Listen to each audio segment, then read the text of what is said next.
ഈ സിനിമ മലയാളം ഇൻഡസ്ട്രിയുടെ സീനാകെ മാറ്റും. ഇത് ഞാൻ പറഞ്ഞൊരു കാര്യമല്ല, സാക്ഷാൽ സുഷിൻ ശ്യാം തന്നെ പറഞ്ഞിരിക്കുന്ന കാര്യമാണ് മഞ്ഞുമൽ ബോയ്സ് എന്ന് പറയുന്ന സിനിമയെ കുറിച്ച്. സുഷിൻ ഇത്ര നേരം വരില്ല ഷോർട്സ് ഇട്ടേക്കാണ്, ഞാൻ വരില്ല എന്ന് പറഞ്ഞ് എന്റെ ഫോൺ സംസാരിക്കായിരുന്നു. പറ്റില്ല, ഇവിടത്തെ കലക്കൻ വൈബാണ്, എന്തായാലും വന്നിരിക്കണം എന്ന് പറഞ്ഞ് ഞാനാണ്. So all thanks to me Sushin Shyam. മഞ്ഞുമല കുറച്ച് സീൻ മാറ്റും മലയാളം ഇൻഡസ്ട്രിയുടെ. ബിൽഡപ്പ് ചെയ്യാൻ വേണ്ടി പറയല്ല. ലാൽ സാറിന്റെ ഇൻട്രൊഡക്ഷനിൽ ശരിക്കും തിയേറ്റർ കുലുങ്ങും. ഇപ്പൊ നമുക്കറിയാം ഭയങ്കരമായിട്ടുള്ള ആർപ്പുള്ളികളും കാര്യങ്ങളൊക്കെ ആയിട്ട് വന്നിരിക്കുന്ന സിനിമകൾക്ക് പലതരത്തിലുള്ള നെഗറ്റീവുകൾ സംഭവിച്ചിട്ടുണ്ട്. പക്ഷെ ഒരു സിനിമയ്ക്ക് വേണ്ടിയിട്ട് സ്വന്തമായിട്ട് ഇൻസ്ട്രുമെന്റ് മറ്റൊക്കെ ഉണ്ടാക്കിക്കൊണ്ട് മ്യൂസിക് മറ്റൊക്കെ കമ്പോസ് ചെയ്തുകൊണ്ട് ഇതുവരെ ചെയ്യാത്ത ഒരു മ്യൂസിക്കൽ എലമെന്റ് മറ്റൊക്കെ ചെയ്തുകൊണ്ട് സുഷിൻ ശ്യാം എന്ന് പറയുന്ന ഒരു ഗ്യാരണ്ടിയുള്ള മിനിമം ഗ്യാരണ്ടി എങ്ങനെയും പറയാൻ പറ്റുന്ന ഒരു അടിപൊളി കമ്പോസറിന്റെ വായന തന്നെ ഒരു കാര്യം കേൾക്കുന്ന സമയത്ത് എങ്ങനെയാണ് നാളെ മഞ്ഞുമൽ ബോയ്സ് കാണാതിരിക്കാനായിട്ട് പറ്റുക? സൗണ്ട് മാറ്റണം എന്ന് പറയുമ്പോൾ എന്താ സംഭവം? ഈ പടത്തിന് വേണ്ടി നമ്മളൊരു ഇൻസ്ട്രുമെന്റ് ഉണ്ടാക്കി, പടമാണെങ്കിലും it has come out well. 5 മണിക്കൂർ കൊണ്ട് 90 ലക്ഷം കളക്ഷനാണ് ഇപ്പൊ ticket sale, pre sales through ഇപ്പൊ മഞ്ഞുമൽ ബോയ്സ് എന്ന് പറയുന്ന സിനിമയുടെ കളക്ഷൻ അവർ നേടിയിരിക്കുന്നത്. കാരണം ഒരു നല്ലൊരു ടീമിന്റെ ഭാഗത്ത് നിന്ന് ഒരു സിനിമ വരുന്ന സമയത്ത് സ്വാഭാവികമായിട്ടൊരു റോം കോം പടങ്ങൾക്കാണെങ്കിലും അല്ലെങ്കിൽ നല്ലൊരു ഫീൽ ഗുഡ് പടങ്ങൾക്കാണെങ്കിലും നല്ല രീതിക്കുള്ള കളക്ഷൻ മറ്റൊക്കെ നമ്മുടെ കേരളത്തിൽ സംഭവിക്കാറുണ്ട്. അതിനുള്ള ഏറ്റവും വലിയൊരു ഉദാഹരണമാണ് പ്രേമലു എന്ന് പറയുന്ന സിനിമയ്ക്ക് ഓൾറെഡി പ്രീ സെയിൽസ് ആയിട്ട് 90 ലക്ഷം ആയിരുന്നുള്ള കാര്യം എനിക്ക് എൻ്റെ ഓർമ്മയിൽ നിൽക്കുന്നത്. ഇപ്പോൾ മഞ്ഞുമൽ ബോയ്സ് എന്ന് പറയുന്ന സിനിമയ്ക്ക് നാളെ സിനിമ റിലീസ് ആവാനായിട്ട് പോവാണ്. പ്രീ സെയിൽസ് ആയിട്ട് വെറും 5 മണിക്കൂർ കൊണ്ട് മാത്രം കിട്ടിയേക്കുന്ന കളക്ഷൻ എന്ന് പറയുന്നത് 90 ലക്ഷമാണ്. എങ്ങനെയായാലും സിനിമ 1 കോടിയെങ്കിലും അടിക്കുന്നുള്ളൊരു കാര്യം തന്നെയാണ് എനിക്ക് തോന്നുന്നത് പ്രീ സെയിൽസ് ആയിട്ട്. എനിവേസ്, നാളെ ഈ സിനിമ ഇറങ്ങാൻ പോകുന്ന സമയത്ത് എന്താണ് ഈ സിനിമയെ കുറിച്ച് ഞാൻ പ്രതീക്ഷിക്കുന്ന ഒരു കാര്യം നോക്കുകയാണെന്നുണ്ടെങ്കിൽ, ഞാൻ ഇന്ന് ഇൻസ്റ്റാഗ്രാം എടുത്ത് നോക്കുന്ന സമയത്ത് ഒരു ആർട്ടിക്കിൾ ഞങ്ങൾക്ക് വായിക്കാനായിട്ട് പറ്റിയായിരുന്നു. ശരിക്കും കഥ വായിക്കുന്ന സമയത്ത് തന്നെ ഒരു സിനിമ കാണുന്ന ഫീൽ ആയിരുന്നു. ഞാൻ ആക്ച്വലി വിചാരിച്ചു ഈ സിനിമയുടെ കഥയായിരിക്കും ഈ കഥയ്ക്കകത്ത് പറയുന്നൊരു കാര്യമായിരുന്നു. പക്ഷേ സിനിമയുടെ കഥയായിരുന്നില്ല. അവർക്കുണ്ടായിരുന്ന സിമിലർ അനുഭവമായിരുന്നു അവർ ആ ഒരു കഥയിലൂടെ പങ്കുവച്ചായിരുന്നത്. അവരെന്നെ കഥ വളരെ ഭംഗിയായിട്ട് നരേറ്റ് ചെയ്യുന്ന സമയത്ത് കൊടൈക്കനാലിലോട്ട് പോയിരിക്കുന്ന സമയത്ത് എങ്ങനെയാണ് ഗുണ കേവിൽ ചെന്ന് പെട്ടത്. ഗുണ എന്ന് പറയുന്ന സിനിമ വന്നതിന് ശേഷമാണ് 1992 വന്നിരിക്കുന്ന കമലഹാസന്റെ സിനിമ വന്നതിന് ശേഷമാണ് ഈ ഒരു ഗുഹയുടെ പേര് ഡെവിൽസ് കിച്ചൺ എന്ന് മാറിക്കൊണ്ട് പിന്നീട് ഗുണാസ് കേവ് എന്ന് പറയുന്ന ഒരു പേരിലോട്ടൊക്കെ മാറി എന്നുള്ള കാര്യങ്ങളൊക്കെ പറയുന്നുണ്ട്. വളരെ ഭംഗിയായിട്ട് നരേറ്റ് ചെയ്ത് പോയിരിക്കുന്ന ഒരു കഥ തന്നെയായിരുന്നു. ഏറ്റവും അവസാനം ആ കഥ അവർ നിർത്തിയതിന് ശേഷം അവർ പറയുന്ന ഒരു കാര്യമുണ്ട്, സിനിമ തിയേറ്ററിലോട്ട് ഇറങ്ങുന്ന സമയത്ത് സിനിമയിൽ വരുന്ന കഥ എന്ന് പറയുന്നത് ഇതിനേക്കാളും ഇൻട്രസ്റ്റിംഗ് ആയിരിക്കും എന്നുള്ളൊരു കാര്യം തന്നെയാണ് അവർ പറയുന്നത്. കാരണം അവർ പോയിരിക്കുന്നത് 2012 പക്ഷെ നമ്മളിന്ന് കാണാൻ പോകുന്ന മഞ്ഞുമൽ ബോയ്സ് പറയുന്ന സിനിമയ്ക്കകത്ത് വരുന്ന കഥ എന്ന് പറയുന്നത് ശരിക്കും 2006 സംഭവിച്ചേക്കുന്ന മഞ്ഞുമൽ എന്ന് പറയുന്ന സ്ഥലത്ത് നിന്ന് കൂട്ടമായിട്ട് പോയിരിക്കുന്ന ഒരു കൂട്ടം ചെറുപ്പക്കാർ കൊടൈക്കനാലിൽ ചെന്ന് ഇവർ പോയിരിക്കുന്ന അതേ സ്ഥലം തന്നെ എക്സ്പ്ലോർ ചെയ്യുന്ന സമയത്ത് അവർക്ക് സംഭവിച്ചേക്കുന്ന അവരുടെ ബുദ്ധിമുട്ടുകളും അവരുടെ ട്രാജഡിയും അവരുടെ ആ ഒരു അനുഭവം പങ്കുവെക്കുന്ന ഒരു സിനിമ തന്നെയാണ് യഥാർത്ഥത്തിൽ മഞ്ഞുമൽ ബോയ്സ് ഉള്ള ഒരു കാര്യം തന്നെയാണ് അവർ തന്നെ ഇതിന്റെ ക്ലൈമാക്സിനകത്ത് പറയുന്ന ഒരു കാര്യം എന്ന് പറയുന്നത്. വാക്കുകൾക്ക് ഇത്രയധികം മനോഹാരിത ഉണ്ടെന്നുണ്ടെങ്കിൽ, ഇത്രയധികം ത്രില്ല് തരാനായിട്ട് സാധിക്കുന്നുണ്ടെങ്കിൽ, ഞാൻ ആലോചിച്ചൊരു കാര്യം നാളെ സിനിമ കാണാൻ പോകുന്ന സമയത്ത് എന്ത് അനുഭവമായിരിക്കും നമുക്ക് കിട്ടാന്നുള്ളൊരു കാര്യമായിരുന്നു. കാരണം സുഷിൻ ശ്യാമിന്റെ ബീജി എന്ന് പറയുന്നത് നല്ല ഗംഭീരമായിട്ടുള്ള ബീജിയാണ്. 5-ാം പാതിരയുടെ ഒരു ബീജി എന്ന് പറയുന്നത് ഗംഭീരമായിട്ടുള്ള സംഭവം തന്നെയാണല്ലേ. ഒരു വ്യത്യസ്തത അദ്ദേഹം തന്നെ കൊണ്ടുവരാൻ ശ്രമിക്കുന്ന സമയത്തും ഒപ്പം തന്നെ ഒരു ഗംഭീരമായിട്ടുള്ള ടീമിന്റെ ഭാഗത്ത് നിന്ന് ഒരു ഫൺ റിലേറ്റഡ് ആയിട്ടുള്ള ഒരു പടം തന്നെയായിരിക്കും എന്നുള്ള കാര്യം നമുക്ക് ഗ്യാരണ്ടി പറയാൻ പറ്റും.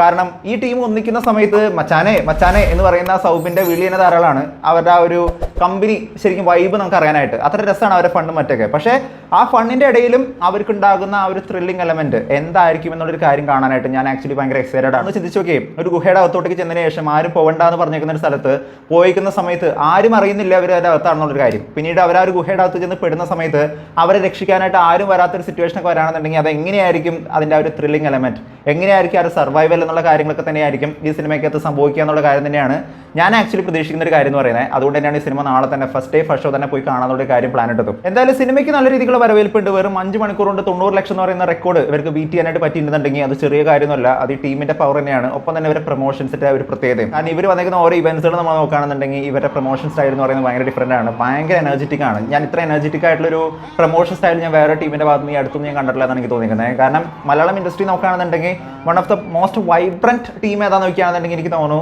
നാളെ നമ്മൾ കാണാൻ പോകുന്ന മഞ്ഞുമൽ ബോയ്സിന്റെ തന്നെ ആ ഒരു ടീം എഫേർട്ട് ആയിരിക്കും എന്നുള്ളൊരു കാര്യം എനിക്ക് തോന്നുന്നത്. എന്ത് തന്നെയാണെങ്കിലും നല്ലൊരു സിനിമ ആയിരിക്കും എന്നുള്ളൊരു കാര്യം തന്നെയാണ് ഞാൻ ആക്ച്വലി പ്രതീക്ഷിക്കുന്നത്. ഇതുവരെ വന്നേക്കുന്ന കഥകൾ കേൾക്കുന്ന സമയത്തും വായിച്ചിരിക്കുന്ന ആർട്ടിക്കിൾ വെച്ച് നോക്കുന്ന സമയത്തും ഇങ്ങനെയുള്ള ആൾക്കാരുടെ, ഐ മീൻ സുഷിൻ ശ്യാമിനെ പോലെയുള്ള ആൾക്കാരുടെ ഇന്റർവ്യൂസും അവരുടെ പ്രൊമോഷൻസിന്റെ സമയത്തൊക്കെ അവർ പറയുന്ന കാര്യങ്ങളൊക്കെ കേൾക്കുന്ന സമയത്തും തീർച്ചയായിട്ടും ഇതുവരെ വന്നേക്കുന്ന സിനിമകൾ നമ്മൾ നോക്കുകയാണെന്നുണ്ടെങ്കിൽ ഇപ്പോൾ അടുത്ത് വന്നേക്കുന്ന എല്ലാ സിനിമകളും ഒന്നിനൊന്നും വെച്ചായിരുന്നു. ഇപ്പോൾ ബ്രഹ്മയുഗം ഒരു ഗംഭീരമായിട്ടുള്ള പടമായിരുന്നു. ഞാൻ അതിനെക്കുറിച്ച് വാനോളം പുകഴ്ത്തി പറഞ്ഞു കഴിഞ്ഞിരിക്കുന്നു. അതിനെക്കുറിച്ച് ഞാൻ പറയണില്ല. കാരണം കണ്ടേക്കുന്ന ആൾക്കാർക്ക് ആ സിനിമ ജെന്യുവൻ ആയിട്ട് തോന്നിയിട്ടുണ്ട്, അത്ര രസകരമായിട്ട് തോന്നിയിട്ടുണ്ട് പല ആൾക്കാർക്കും. ചില ആൾക്കാർക്ക് അതിനെക്കുറിച്ച് നെഗറ്റീവ് സ്വാഭാവികമായിട്ട് തോന്നും. ബ്രഹ്മയുഗ ആണെങ്കിലും പ്രേമലു എന്ന് പറയുന്ന സിനിമ ഒഫീഷ്യലി മറ്റൊരു സൈഡിൽ 50 കോടി എന്ന് പറയുന്ന ഒരു മികച്ച ഒരു റെക്കോർഡ് തന്നെ നേടിയേക്കാണ്. നസ്ലിൻ എന്ന് പറയുന്ന ഒരു ആക്ടറെ സംബന്ധിച്ചിടത്തോളം നോക്കുകയാണെന്നുണ്ടെങ്കിൽ എനിക്ക് തോന്നും മലയാളം ഇൻഡസ്ട്രിയിലെ തന്നെ ഏറ്റവും യങ്ങസ്റ്റ് ആയിട്ടുള്ള ആക്ടറാണ് ആദ്യമായിട്ട് 50 കോടി എന്ന് പറയുന്ന റെക്കോർഡ് ഇപ്പോൾ ബ്രേക്ക് ചെയ്തേക്കുന്നത്. എനിവേസ് പ്രേമലു എന്ന് പറയുന്ന സിനിമയും ബ്രഹ്മയുഗം എന്ന് പറയുന്ന സിനിമയും രണ്ട് തരം സിനിമകളാണെങ്കിൽ പോലും രണ്ട് സിനിമകൾക്ക് നല്ല ഗംഭീരമായുള്ള കളക്ഷൻ മറ്റൊക്കെ ഉണ്ട്. ആൻഡ് ആരും പറയാതെ പോകുന്ന പല ആൾക്കാർ വിട്ട് കളയുന്ന ഒരു സിനിമ തന്നെയാണ് അന്വേഷിപ്പിംഗ് കണ്ടെത്തും എന്ന് പറയുന്ന ഒരു സിനിമ. ആ സിനിമയും നല്ല ഗംഭീരമായിട്ട് ഓടിക്കൊണ്ടിരിക്കുന്നുണ്ട്. പക്ഷേ ഇത്രയും വലിയൊരു ഓട്ടപ്പാച്ചിന്റെ ഇടയിൽ